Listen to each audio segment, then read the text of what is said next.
Hi everyone, This meeting is being recorded. Welcome to our webinar on boosting employees' mental health to boost business performance. This is falling great with the Mental Health Awareness Week. This is being recorded and will be shared on our YouTube and website later on today. Feel free to add in any questions you have throughout the session and we will answer them at the end. If we don't get a chance, we can follow up with you, don't worry. And we also have polls throughout the session. We're going to give it a minute or two just to let everyone join in, and Natalie will get started. Thank you, Orla. That's great. And just a bit of a wave, but we're going to turn the cameras off just for the connectivity. Sometimes it can cause problems with the camera on, but just so you know who we are, and we'll jump on and off at various points throughout the presentation. But great to see you all here today. I am Natalie from BeyondHR, managing consultant, and what a great topic, very well timed topic for this week's Mental Health Awareness Week. This topic could cover many hours, never mind a 45-minute session this morning, so I will fly through. I want to give you as much information as possible, but I won't be able to cover it all, unfortunately. Anyone that doesn't know BeyondHR, we are supporting HR support, full HR service for startups, SMEs and larger organisations throughout the UK, from advice, unlimited advice, documentation, on-site support, the full package really for all of your HR needs. So it's really good to be here. I'll turn the camera off and I'll start the presentation, and thank you everyone for joining. As we said, the session is being recorded this morning, but feel free to ask the questions. The general public won't see the questions. It will only be yourself. So if there's anything sensitive there, or you need to pick up with us as well after the session, absolutely no problem at all. Any of the polls that we're carrying out as well, we'll just see percentages. We won't see your name or anything, just to get a real flavour of what's happening out there as well, because that's really important to us. So welcome to the session, everyone. Don't wait to post your questions at the end, because I know what it's like when you're itching to ask something. Just post them via the question and answer throughout the presentation. And as Orla said, we will try and get to as many questions as we can today, but we might not get to them all. Okay, session's been recorded, and if you want a copy of the presentation, if you email us at the end, we will certainly get that on to you today as well, so you don't have to rush taking notes throughout today's session. So our agenda today, the statistics, I think we all need to know them and what's happening. Also what's happening around mental health and the predictions for both 2022 into 2023. Our top 10 tips to boost employees' mental health and where it's went wrong. But just before we start, it would be really good. We're going to start our first poll this morning, and it would be really good for us to know from the audience, we have mental health problems in our business at the moment. Yes, you've got issues with employees who are either at work or off sick, or no, none at present. If everyone can just click, it should come up on their screen. We'll just give a few wee moments.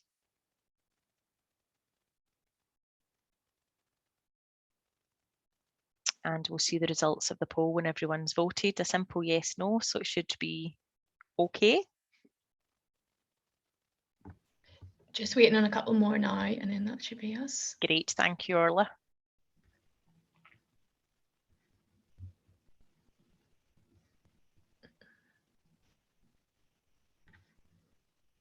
As we said, it's completely anonymous, so we only see the percentages at the end between the yes and the no. It would just be really interesting to know at the moment where we are.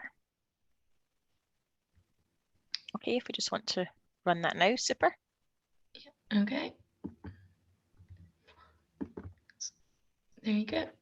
Okay, so 53% with issues at the present moment, and no, not at present, 47%. Okay, great. Thought the yes might have been slightly higher, but that's just a moment in time and a snapshot today. It could be very different next week.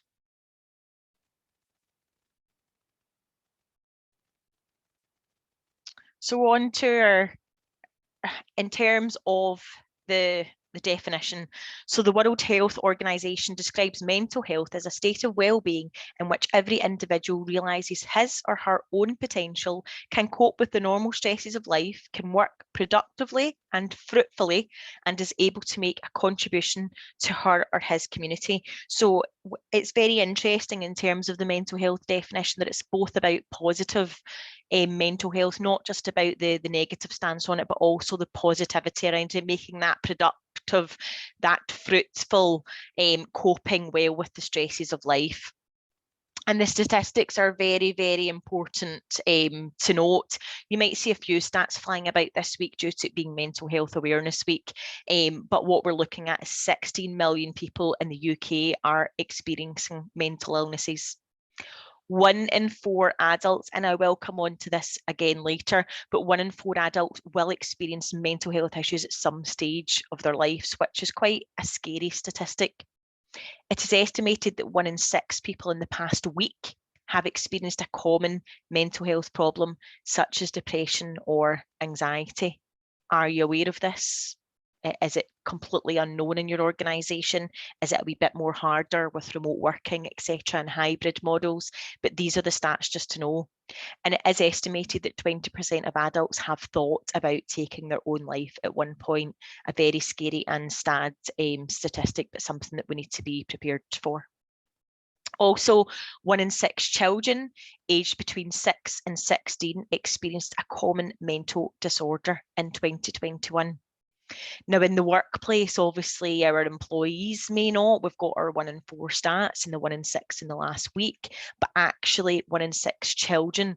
So for employees in the business, it may not be them that have personally experienced mental health issues in the past week, but there may be that 1 in 6 children as well. So for the majority or minority or anybody in your business that has children, this could also have a negative adverse effect on their mental health because of what their child is experiencing as well. So really, really high stats, fairly worrying as well. In 2020, the leading cause of death for people aged 50 to 34 was intentional self-harm. The rate of employment among adults of working age, so those between 16 to 64 with a mental illness, increased from 27% in 2008 to 51% in 2021. Now, obviously, this is good in terms of getting employment and getting those back to work. But what we need to be careful of is then that means that more people in work have mental health issues that we have to now be aware of, help and support and be cautious over, and absolutely being provided the support and giving them the duty of care that we legally are obliged to do. For those that seek help, though, it can take years to get a diagnosis, let alone find a treatment that works. Not ideal, not great, and even more time added on with COVID. And males remain almost 3 times as likely to die by suicide than females. But the female suicide rate has also increased since 2017, and these statistics are both applicable in Scotland and Northern Ireland as well. The others are throughout the UK as well. Okay, so some important stats to look at when we look at the numbers. What we're thinking of is these people could be in my business, and that's kind of how many employees do we have and what could be the figure in your business. But for our next poll, thanks Orla, how many days on average were lost in work in 2019-2020 per employee suffering from possible mental health issues? Again, just a simple to gauge: 9.1 days, 21.6 days, or 18.4 days.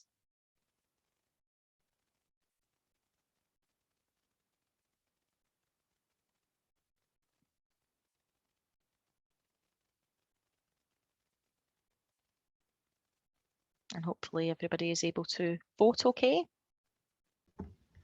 Yep, we're just waiting on 2 more and then I will end the poll. Great.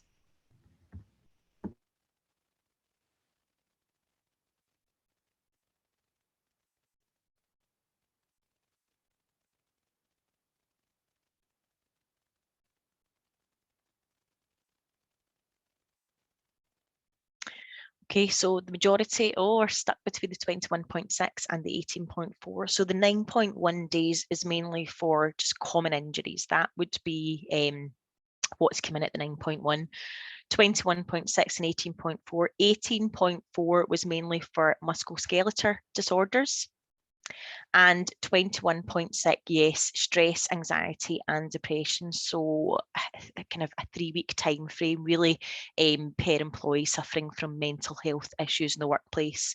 And 20, which has not appeared in the poll, would be for just general ill health for anybody that's off sick. So it's important again to note that has quite a significant bearing on a workplace, especially maybe a small team.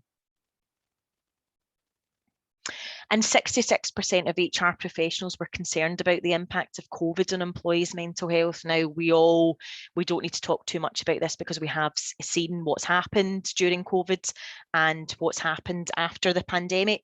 We're getting there, but there will be some long-term substantial effects that are remaining.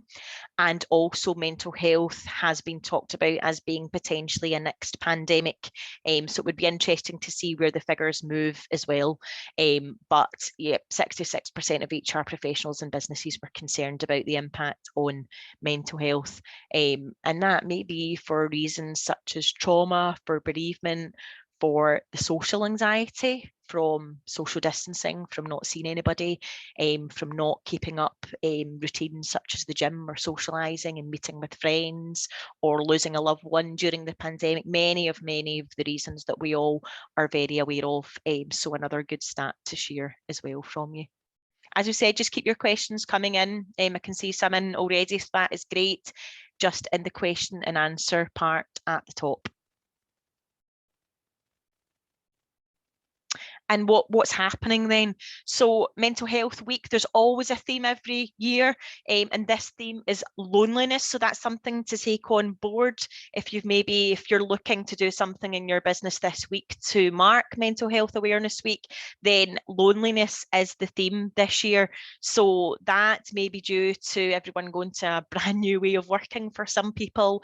Some people maybe not leaving the house Monday to Friday, or some jobs that involve no engagement has resulted in loneliness.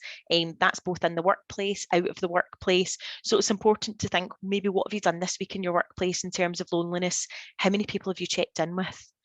How many people are left just sitting at home ploughing on when they may have issues, they may have personal issues, they may have work-related issues that they're too scared to pick up the phone.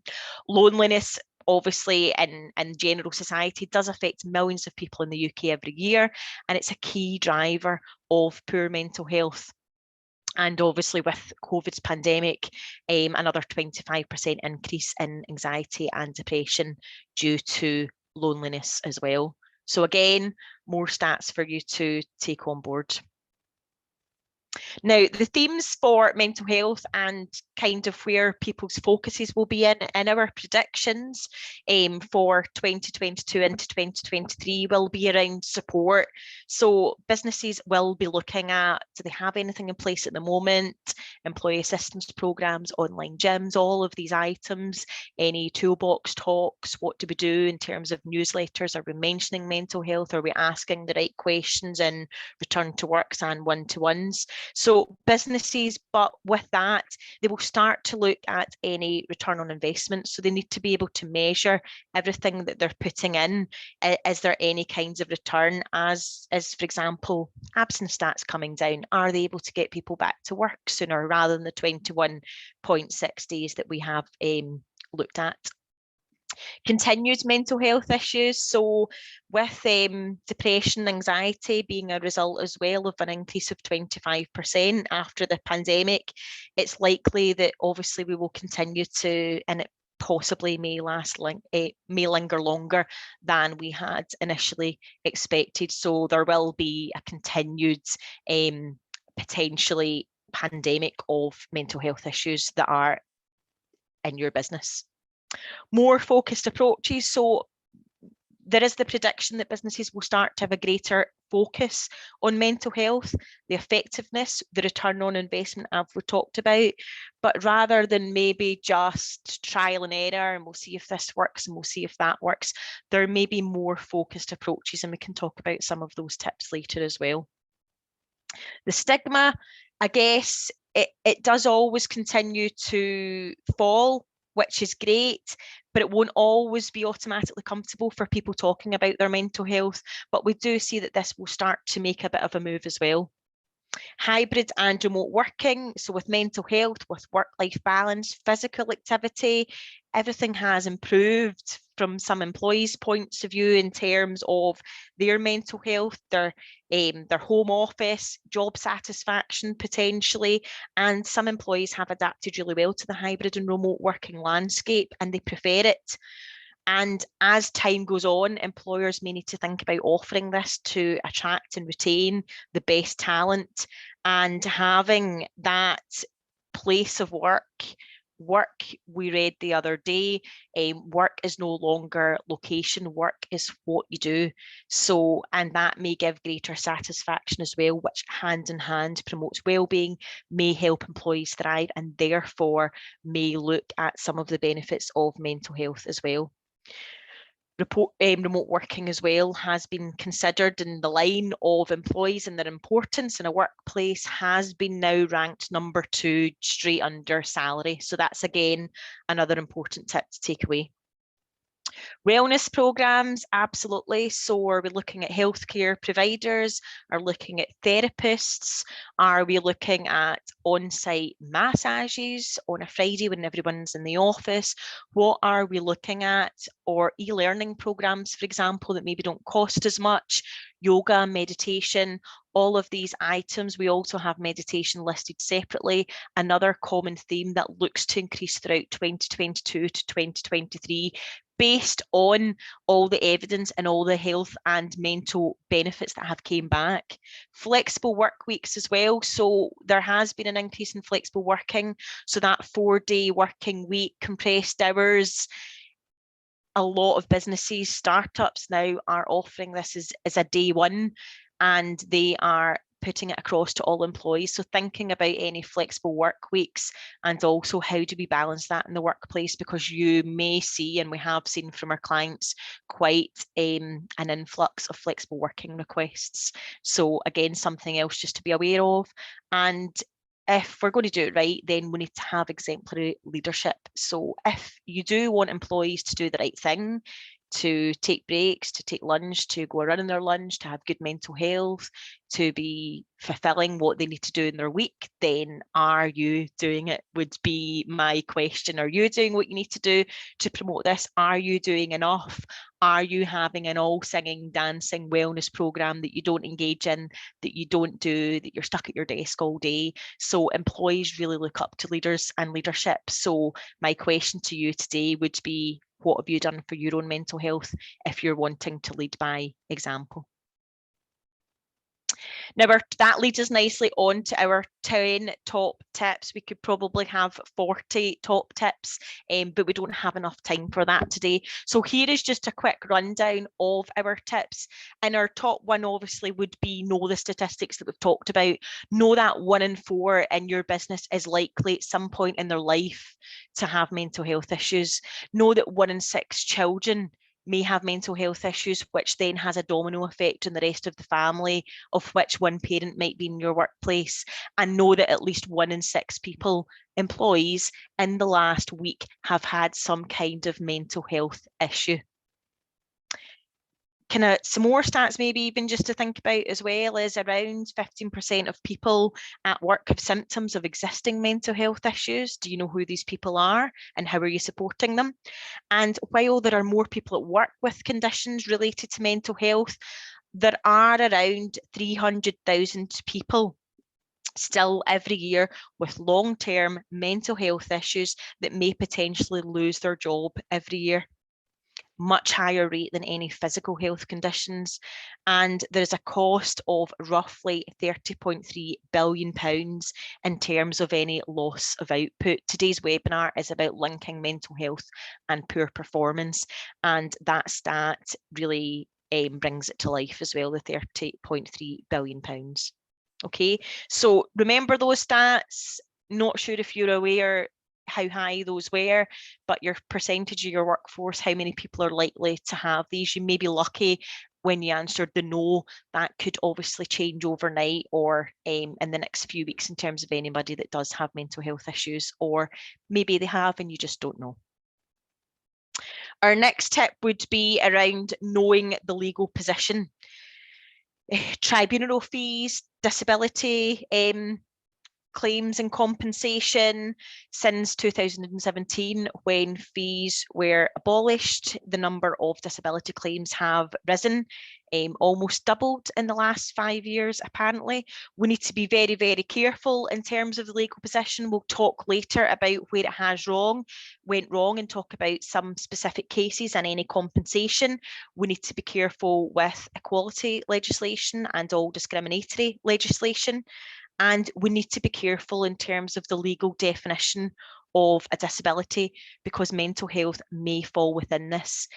Long-term, long-standing effect on day-to-day ability to carry out day-to-day duties. So has it lasted more than 12 months? Does it have an impact on people to carry out their duties? Absolutely. So we need to know about this, we need to be careful, and there are uncapped claims. So what that means is there's no ceiling in terms of the compensation. It's not always clear cut for mental health cases either. You would need to be able to justify any particular treatment that you're giving any individual if you're trying to achieve or potentially maybe dismiss on the grounds of capability, but you would need to be very, very careful in terms of avoiding any tribunal claims or reputational damage, being in social media, etc. as well. So seek advice, but that will be one of our other tips that we talk about. But do know the legal position that it may potentially be a disability. There are maybe other claims that arise as well in terms of personal injury, negligence, breach of health and safety, your duty of care. Absolute minefield in terms of knowing the legal position. And know how to support employees in work. We've had a lot of calls recently in terms of, right, we know the employee's suffering from the issue, but what do we do? What can we look at? Is there any tips that we could maybe give? But actually, there's really no better person that can tell you any tips than the person that's going through or suffering. There are employees maybe that are so bad that they can't even get out of bed in the morning or can't wash their hair or get dressed, and it takes a real amount of time and focus and energy and effort to get this done. Or there may be people that just feel slightly low. So it's about speaking to the individual, reaching out, having those conversations, just exactly what the graphic shows there, reaching out, having those conversations and finding out what's going on, what's happening. Is there any triggers in work, things that maybe are within your control, making sure that they're, if they have an hour lunch break, that the good thing is that they like to go and run and reset their mindset, making sure that you allow that platform to be able to do all of these things. And you're not expected to know all of these, don't worry. Just get advice along the way, each case, in terms of this is what's happening. Everybody will be very unique and everyone will need different levels of support as well in the workplace. So knowing and being comfortable and being confident, I would say to have those conversations would be the first step. And many of our clients, the question is, well, what can I say? What can't I say? Just pick up the phone and let us help us talk you through what you can and can't say. And there's more things that you can say. It's maybe just tweaking the way and how you say it, rather than not being able to say something. What else? Clients may say that they don't want to be as if they're interfering in people's lives or it goes outside the boundaries of the employer relationship. It absolutely doesn't. If you know that someone is struggling, then reaching out and finding what's happening would be within your duty of care as your employer as well. Our tip 4, so we're not experts. Know how and where to signpost employees for help. So is that telling them to go back to their GP if they're having really horrible thoughts? Is it maybe getting some expert opinion from occupational health who are professionals and deal with this day to day, so we can assist and help? Or giving giving some advice to go to maybe some local groups in the area. So we don't have to be experts. We can't fix people. We can't fix everybody. We're not expected to as business owners or HR professionals, but we are expected to point them in the right direction, or to at least signpost or pass them to someone that does know how to help them. So just remember that. Don't take the burden on yourself. We're not experts. Don't take it all on yourself, but be able to point them in the direction of where maybe someone needs to go. And don't address poor performance without addressing any health issues. So when you're having your conversations around performance, there should be other questions that are asked. And as a result of these meetings, some people may put their hands up and saying that they're struggling. They're not really enjoying work because of things that are going on at home, for example. They're feeling some stress, anxiety, depression, any of the other mental health items that we have. So what are you doing, instead of just saying, yep, no problem, okay, let's move on. So we need to be able to address these health issues before we can then absolutely say what more could we have done, and then move through any performance process. But again, every case is very unique, and I would urge you to pick up the phone, get some advice from ourselves or whoever you get some advice from, so that we can have a look at what else needs to happen. But addressing poor performance without going through any of the health issues or dealing with anything that someone has told you or declared would be dangerous, and may result in some of the compensation that we've talked about. And we may discuss some of those cases at the end where it's maybe not been done very well. And a great tip here as well, which many businesses are still not aware of, and we absolutely need to be aware of, is that it's on the HSE's agenda. So when they are doing their inspections, their unannounced or unplanned visits, and they turn up on site, one of their questions now will be, do you have any mental health issues in the business, and what are you doing to address these? So first of all, some takeaways. How do you know that you've got any? Are you doing anything to know if you have any mental health issues or not? Some tips and various bits that we've given clients, maybe to include some questions in their annual colleague satisfaction surveys, where we're simply asking a question. It's anonymous and we can go from there. Go back, revisit your return to work forms. Is there anything in there that we can satisfy and show the HSE that we are taking this seriously and we are aware and on top of, and maybe have an action plan in place? So it may be an area that you fail on if you don't have anything in place at the moment. So from today onwards, from weeks ago, from months ago, it has been on their agenda, but it's not very well publicised. So we're making sure that businesses are aware that it is on the HSE's agenda.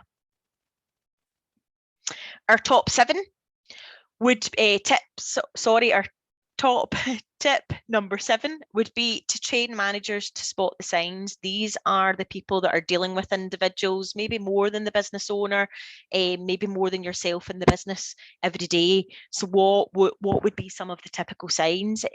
Obviously in terms of moods, but there are also other items such as obviously feeling tired, or the energy, or low self-esteem, tense, anxious, losing interest in things as well is always quite a big indicator, or physical signs they might have as well. So they might be getting more headaches, etc. They might have other aches and pains around their body, and they might just simply lose interest in things that you had spotted that they otherwise enjoyed.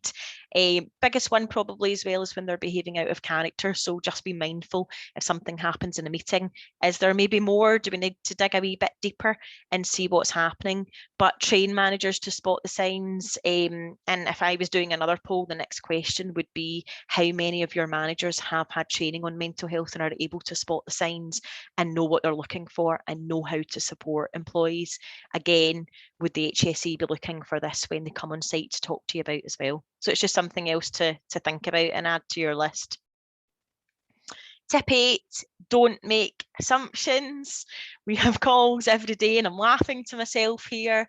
Oh, but my mate's pal, he has mental health issues and he can still get out of bed and get to work. And be careful, we cannot make assumptions. We cannot assume what a person is or not capable of doing, or is how they feel in the morning, or make any judgments in terms of how they get out of bed in the morning or how they function. So please don't make assumptions. You'll have the differences between people not being be able to get out of bed, and you'll have the people that can put on the smile, can put on the front, get to work, perform really well, but they're actually having some issues at home or whatever the situation may be, or mental health in their everyday life that you don't even know about. So please don't make assumptions there either. COVID, it continues to have that huge impact on employee health. Some more stats for you. Only around 3% of businesses haven't suffered any COVID-related absences. So for the majority, there's been COVID that has impacted. Has there been any long-term impact as well? And around 46% of employees who have experienced long COVID, it's now a major cause of a long-term absence as well. So not ideal. We obviously have mental health from the trauma, the bereavement, the stress, the social anxiety, all the stuff that we talked about, but we're all probably very aware that it still is, as much as it's going away, it lingers on for other people. You can see people even day to day in the streets with anxiety over hand washing and maybe not shaking hands, maybe not anxiety is the right word for it, but definitely more uncomfortable. But there are still calls that we're getting over major anxiety over employees not wanting to sit with anyone washing their hands sporadically. They've maybe developed some mental health issues as a result of the pandemic as well, OCD, for example. And our top 10 tip is know where it can go wrong. Absolutely. And these cases are not to scare you, absolutely not. But these cases are really to show where it can go wrong, when it goes wrong, and maybe some learnings from them. Obviously, this disclaimer for these cases are, these are exactly what I said, just these cases. You may have some similarities, but each case will be on its own merit depending on its own facts. And please seek advice. Like we said, you're not experts. We're not experts always. We may have to refer to occupational health and see from their point of view, from a health perspective, what has to be done, any reasonable adjustments that you're not aware of in the business either, that again, another health expert can maybe give you some ideas on. So this case, in terms of compensation here, this case is £100,000 in terms of compensation, which is obviously a significant amount of money and may close some businesses.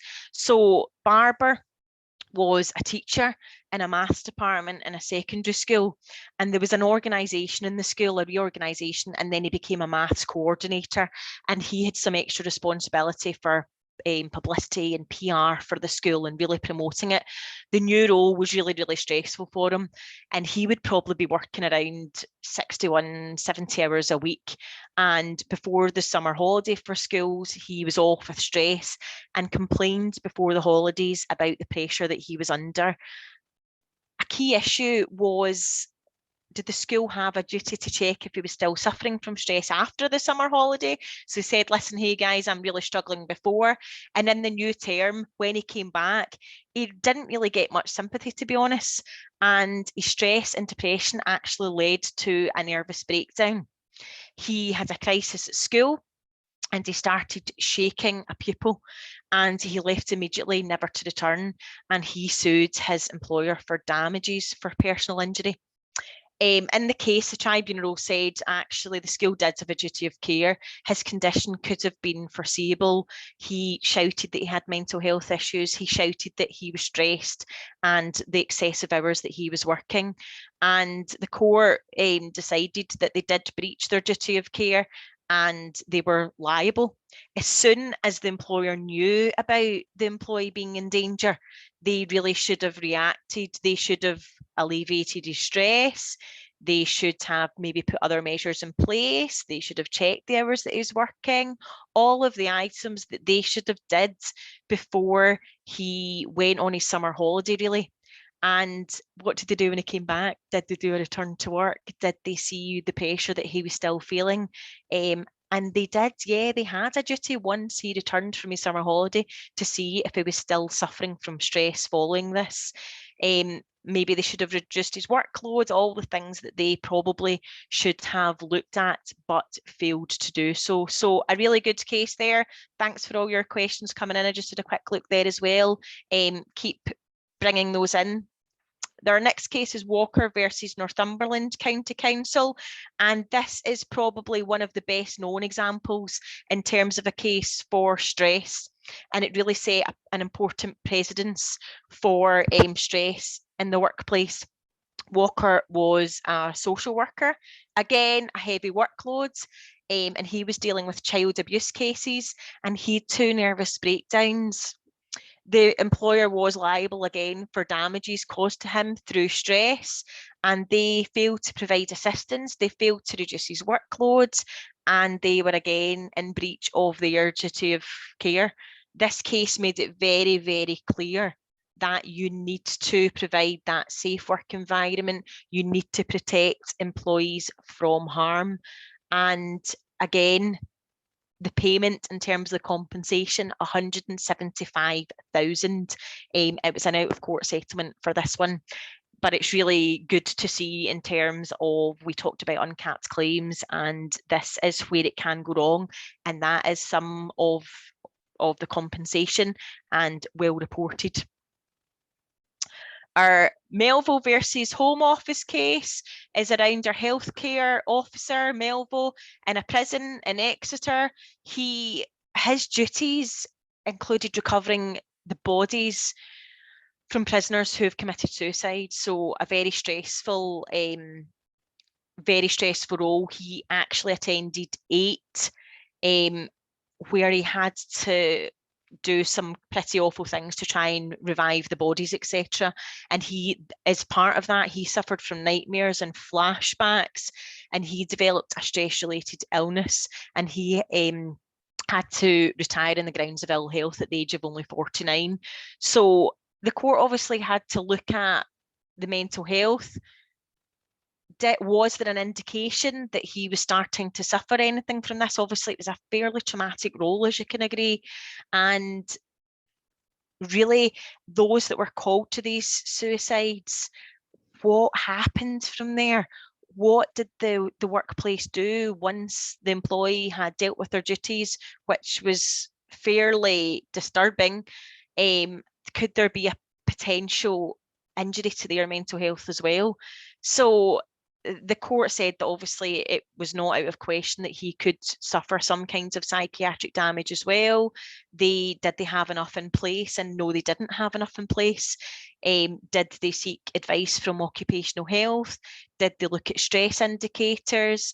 Did they think of how the employee would be feeling after all this?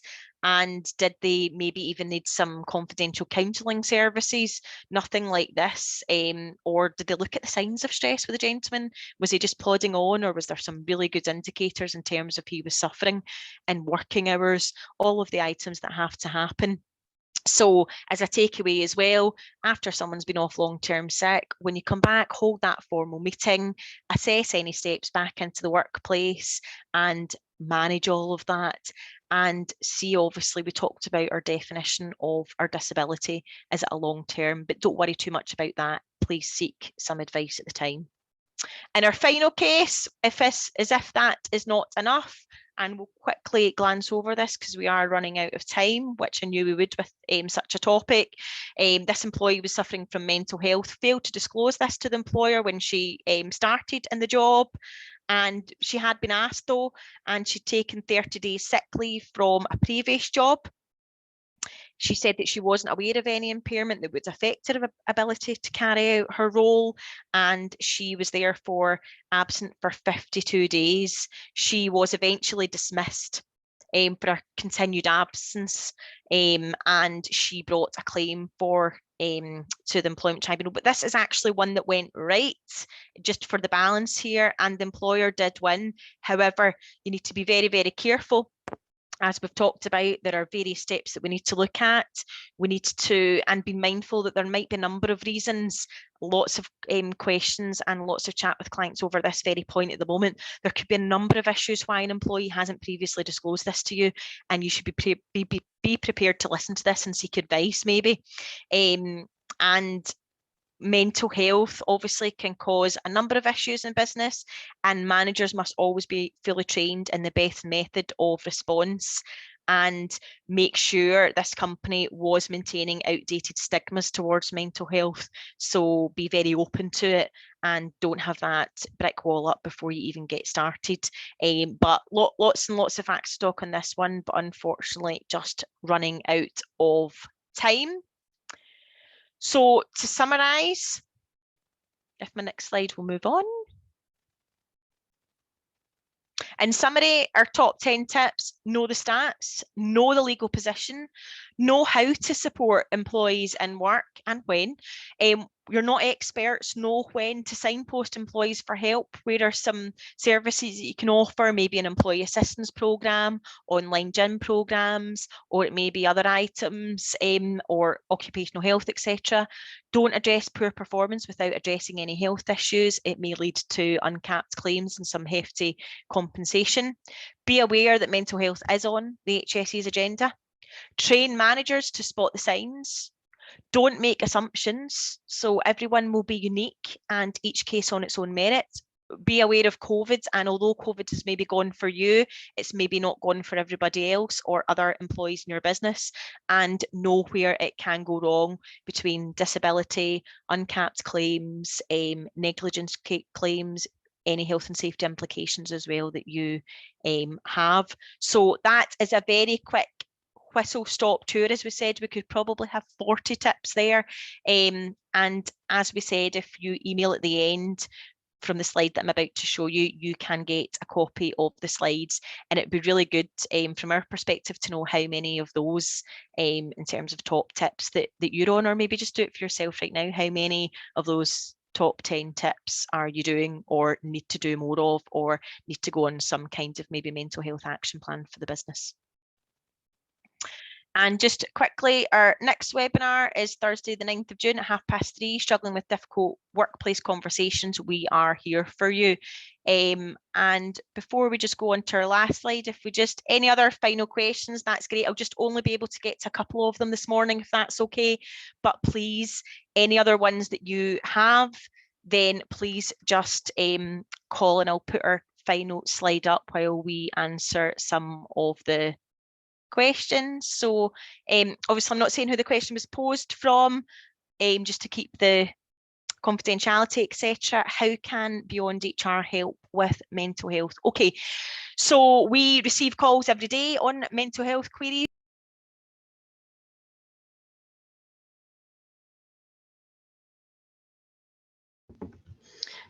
Natalie, I think you just went on mute there.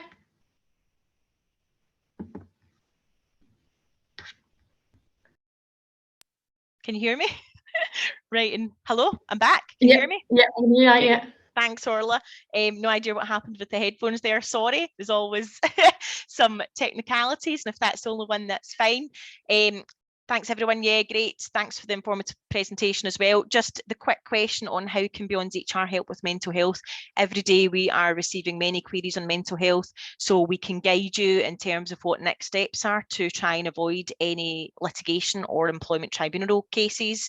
We can point you in the direction of maybe some employee assistance programs, and we can guide you through step by step, or if you are managing that poor performer and there is a link to mental health, what we need to do to keep you as safe as possible. So we offer unlimited telephone and email support, and can jump onto Zoom if required as well to guide you through each case step by step. Any documentation, again, do you have a mental health policy, supporting positive mental health policy? Another takeaway, do you have anything written down, again, to satisfy employees, yourselves, and HSE as well? Another good one, yeah, is it a legal requirement to have a mental health first aider? No, it's still a recommendation at this stage, and mental health first aiders are kind of trained to spot these early signs. Another poll, I would ask how many of you have maybe a mental health first aider on site. They can signpost, again, they can maybe be more on the floor spotting the signs and being able to help as well. Okay, super. As we said, that is now 2:15, and I know time is very precious. I just want to thank everyone for jumping on. We've got our slides at the end with our thank you. If you have any other questions or queries, Our telephone numbers are there. There's some questions here that I've not managed to answer, but we will get back to you, and inquiries at wegobeyondhr.com. So thank you very much today on our whistle-stop tour of mental health on Mental Health Awareness Week. The session has been recorded as well if you want to pass this on or come back in if you've missed some things or some of the blurb that we talked about, and have a great day. Thank you. Take care.